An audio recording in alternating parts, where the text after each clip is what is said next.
دانتوں کی صفائی طہارت کا ایک اور اہم جز ہے۔ حضور علیہ الصلوۃ والسلام نے فرمایا، مسند بزار میں ہے، حکم دیا کہ دانتوں کو صاف کیا کرو، اس لیے کہ دانتوں کی خرابی اور گندگی نہ صرف دانتوں کے لیے، منہ کے لیے، بلکہ امراض معدہ کا باعث بنتی۔ آقا دو جہاں صلی اللہ علیہ وسلم نے فرمایا، اگر مشقت میں پڑ جانے کا اندیشہ نہ ہوتا امت پر تو میں حکم دیتا کہ کوئی نماز اور کوئی وضو بغیر مسواک کے نہ کرے۔ حضور علیہ الصلوۃ والسلام کا معمول تھا کہ ہمیشہ مسواک فرماتے، اور میں نے ایک جگہ پڑھا ہے، وہ مقام اس وقت مجھے مستحضر نہیں، لیکن ایک جگہ پڑھا ہے کہ حضور علیہ الصلوۃ والسلام مسواک دانتوں میں طولن نہیں بلکہ ارزن فرماتے تھے، اوپر سے نیچے، نیچے سے اوپر، اور یہی تحقیق ہے دانتوں کی صفائی کی جو آج کے ڈینٹسٹ بیان کرتے ہیں۔ یہ وہی بات ہے جو علامہ اقبال حضرت اسماعیل علیہ السلام کی نسبت فرماتے ہیں، جب وہ بچے تھے اور باپ کو جواب دیتے ہیں کہ مجھے اللہ کے حکم کی تعمیل کر مجھے انشاءاللہ صابر پائیں گے، کہ یہ مکتب کی یہ فیضان نظر تھا یا کہ مکتب کی کرامت تھی، سکھائے کس نے اسماعیل کو آداب فرزندی۔ مجھے بتاؤ تو صحیح کہ آقا دو جہاں کس میڈیکل کالج میں پڑھتے رہے، کس فن کی کتاب کو پڑھتے رہے۔ اللہ تو حضور کو امی کہہ رہا ہے، حضور کی تعلیم کا مبدا سرچشمہ سوائے اللہ کی ذات کی اور کوئی نہیں۔ سو آقا دو جہاں ان اصولوں کو جو آج مترشح ہو رہے ہیں اور منظر تحقیق پر آ رہے ہیں، جب 1400 سال پہلے کسی شخص کے سامنے ضامن ترمز طے کیے بغیر بیان فرما رہا ہے، تو ہماری نگاہیں اس عظیم حق کے سامنے کیوں نہ جھکیں، اور ہم یہ تسلیم کیوں نہ کر لیں کہ حضور کا ہر کہا ہوا حق تھا اور بجا تھا۔ حضور علیہ الصلوۃ والسلام نے خلال کا حکم دیا اور خلال کرنا سنت قرار دیا، فرمایا من اکل فلیتخلل۔ دارمی میں حدیث آتی، جو کھانا کھائے اس کے لیے ضروری ہے کہ خلال کرے، تاکہ جو ذرات رہ جاتے ہیں وہ جب ڈکے ہوتی ہے تو اس کے بعد وہ گندگی رفتہ رفتہ منہ کے اندر جاتی اور امراض معدہ کا باعث بنتی۔ حضور علیہ الصلوۃ والسلام نے خلال کے ذریعے نہ صرف منہ کو بلکہ معدہ تک کو پاک صاف رکھا۔ یہ طہارت کی بات تھی۔ اب ہم ارکان اسلام اور عبادات میں سے ایک عبادت نماز کو بطور مثال کوٹ کرتے ہیں، پھر ادویات کی طرف اور مأکولات و مشروبات کی طرف بھی آئیں گے۔ عبادات میں سے، اعمال میں سے ایک عمل نماز کا لے لیجیے۔ نماز ارکان اسلام میں توحید اور رسالت کی شہادت کے بعد سب سے بڑا رکن ہے، اور اللہ نے اور اللہ کے رسول نے اسے ایمان اور کفر کے مابین حد فاصل قرار دیا۔ نماز کیا ہے؟ اس کی روحانی ایمانی برکات و سعادات اپنی جگہ مسلم،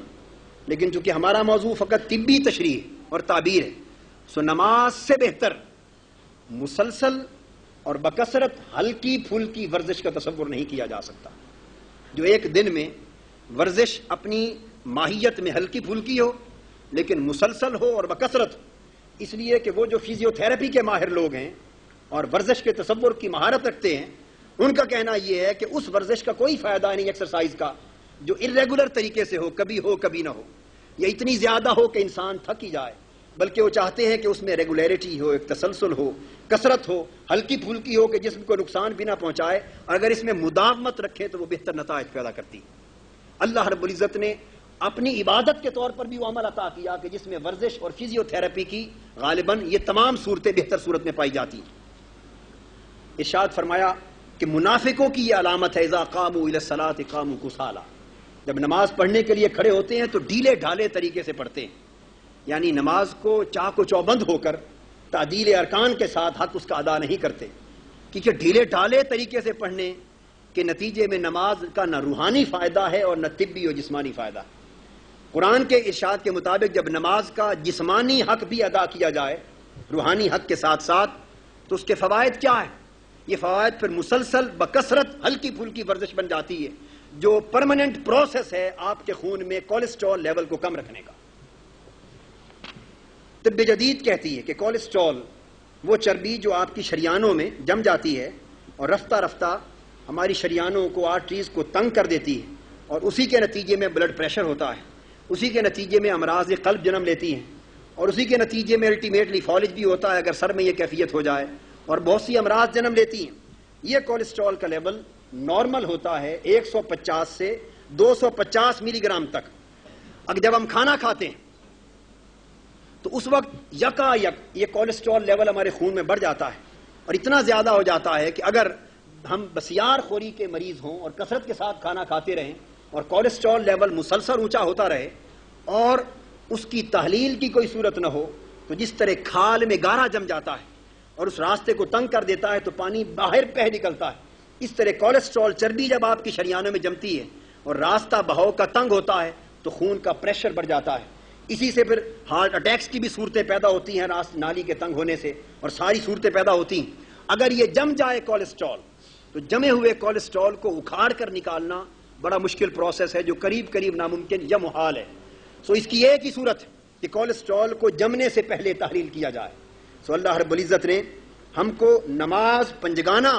کا حکم صادر فرما کر ایک ایسا انعام فرمایا امت مسلمہ پر، عالم انسانیت پر،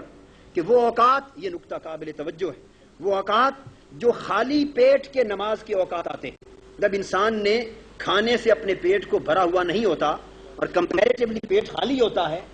وہ ہے فجر کا وقت، اس وقت آپ کا پیٹ خالی ہوتا ہے، عصر کا وقت پیٹ خالی ہوتا ہے، مغرب کا وقت پیٹ خالی ہوتا ہے۔ چونکہ پیٹ خالی ہوتا ہے ان اوقات میں کولیسٹرول لیول بھی خون میں کم ہوتا ہے، تو جب کولیسٹرول لیول کم ہے وہ نمازیں عطا کی جن کی رکعتیں کم ہے تاکہ ورزش کم ہو۔ اور جب کھانا کھاتا ہے انسان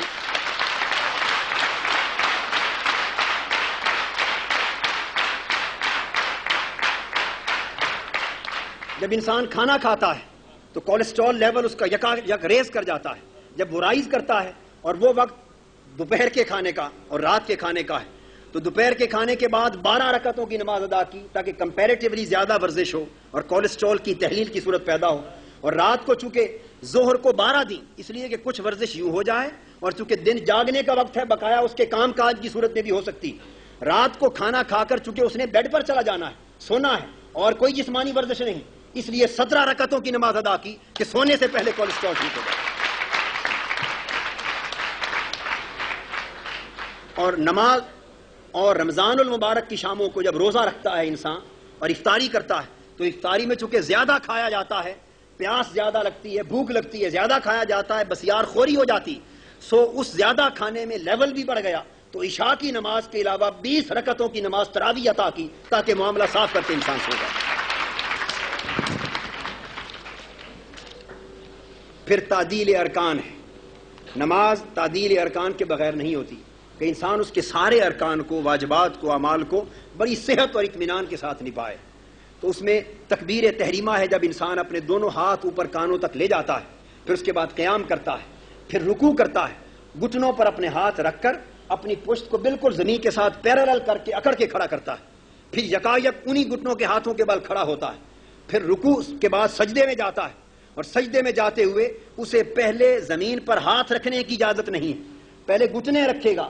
بعد میں ہاتھ رکھے گا، اور سجدے سے اٹھ کر قیام کی طرف جاتے ہوئے ہاتھوں کے بل اٹھنے کی اجازت نہیں، بلکہ پاؤں کے گھٹنوں کے بل گھٹنوں پر ہاتھ رکھ کے اٹھے گا، پھر وہ تشہد میں بیٹھتا ہے، پھر دائیں اور بائیں منہ موڑ کر سلام کرتا ہے۔ یہ سب کچھ کیا ہے؟ پورے جسم کے سارے اعضاء کی اپنے اپنے مقام پر عضلات کی ورزش ہے۔ سلام میں آپ کے کندھوں کی عضلات کی دائیں اور بائیں منہ پھیرنے کی ورزش، اور فزیو تھراپی میں یہ کندھوں کے عضلات کی ورزش سجیسٹ کی جاتی ہے کہ آپ کھڑے کھڑے جسم کو ہلائے بغیر بالکل دائیں طرف بھی تکیں اور بائیں طرف بھی تکیں۔ اسی طرح جب آپ گردن جھکاتے ہیں، جب آپ اٹھتے ہیں تو آپ کے جسم کے مختلف عضلات کی مسلسل ورزش ہوتی رہتی۔ اگر کسالہ کے طریق پر نہ ہو تو یہ نماز آپ کی فزیو تھراپی کی بھی بہترین صورت ہے۔